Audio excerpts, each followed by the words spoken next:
Halo, selamat siang. Sebelum ke pembahasan, izinkan saya untuk memperkenalkan diri saya. Perkenalkan, nama saya Tessa dengan NIM 211021020. Mata kuliah Ekologi dari Prodi D4 Kesehatan Lingkungan Poltekkes Kemenkes Pontianak. Saya akan membahas tentang konsep dan keseimbangan ekosistem. Pengertian ekosistem merupakan suatu sistem ekologi yang terbentuk oleh hubungan timbal balik tak terpisahkan antara makhluk hidup dengan lingkungannya. Ekosistem sebagai suatu tatanan kesatuan yang secara utuh dan menyeluruh antara segenap unsur lingkungan hidup dan saling memengaruhi.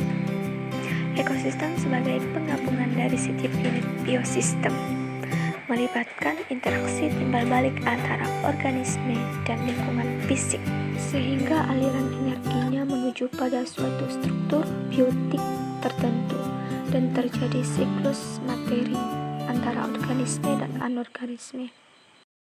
Sedangkan pengertian menurut para ahli Woodbury, ekosistem menurut Woodbury merupakan tatanan kesatuan secara kompleks di sebuah wilayah yang terdapat habitat tumbuhan dan binatang.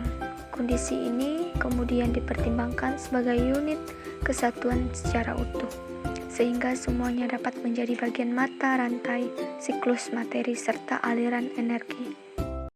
Komponen ekosistem merupakan bagian dari suatu ekosistem yang menyusun ekosistem ini sendiri, sehingga terbentuk sebuah ekosistem.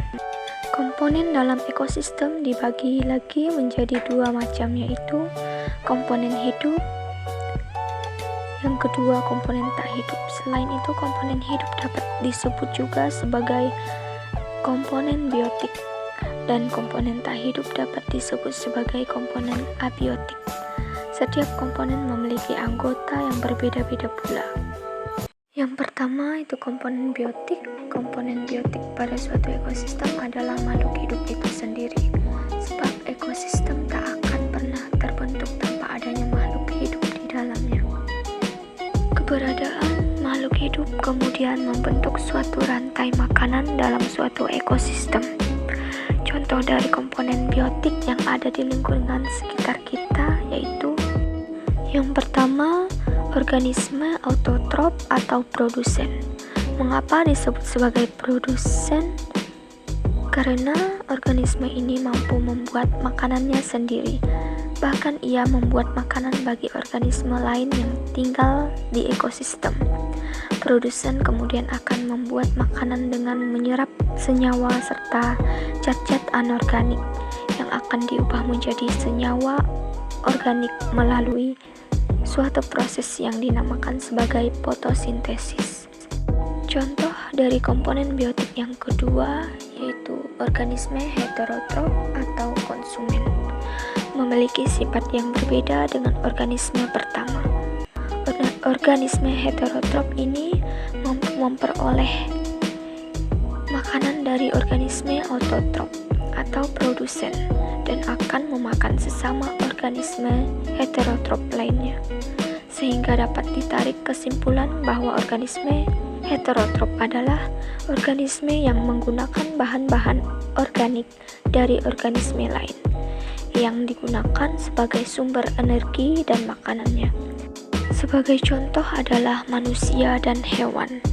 Contoh komponen biotik yang terakhir atau yang ketiga yaitu pengurai atau dekomposer, merupakan golongan terakhir dari komponen biotik dalam sebuah ekosistem.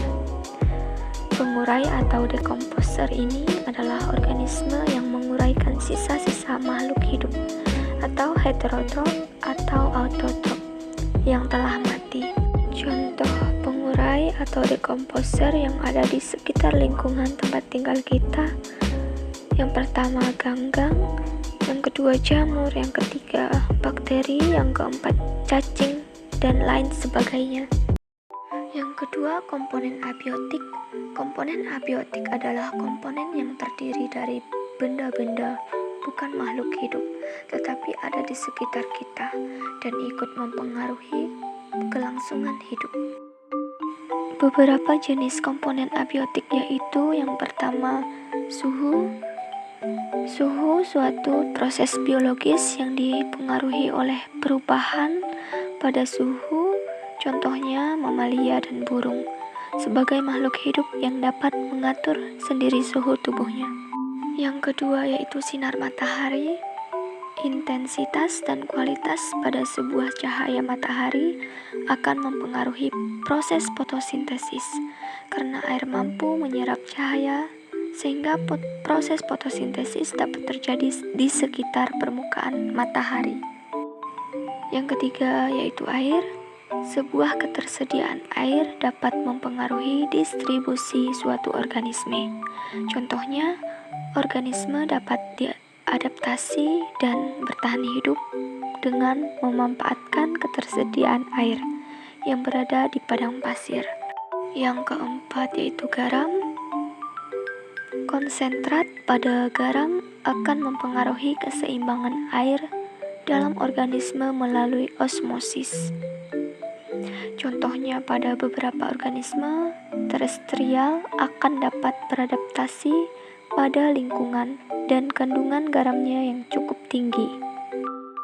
Macam-macam ekosistem merupakan suatu kesatuan fungsional antara komponen biotik makhluk hidup dan komponen abiotik komponen tak hidup atau lingkungan yang saling berinteraksi dan saling mempengaruhi dalam bentuk hubungan timbal balik antara satu dengan yang lain.